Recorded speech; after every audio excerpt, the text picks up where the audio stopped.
setelah biopsi terakhir ditemukan positif kanker ganas. Telinga saya itu merasa ada barang sesuatu yang berbunyi. Dokter HT langsung meneropong bagian telinga, hidung, sama mulut. Setelah diketahui hasilnya saya menderita kanker nasofaring. Setelah itu dijadwalkan kemo.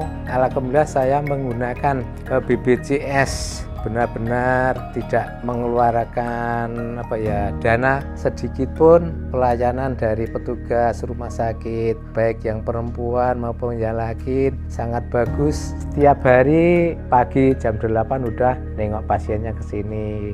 Dokternya dari pegawai bawah sampai pegawai atasan, dengan pasien siapa saja tidak membeda-bedakan.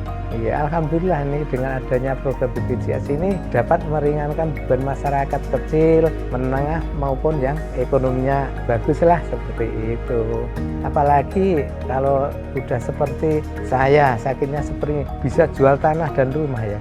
Memang ini sistemnya gotong royong ya, yang lemah dan yang kuat itu saling bantu-membantu. Intinya setiap bulan setoran itu dapat menolong saudara-saudara kita yang merasa kekurangan, ya seperti itu ya.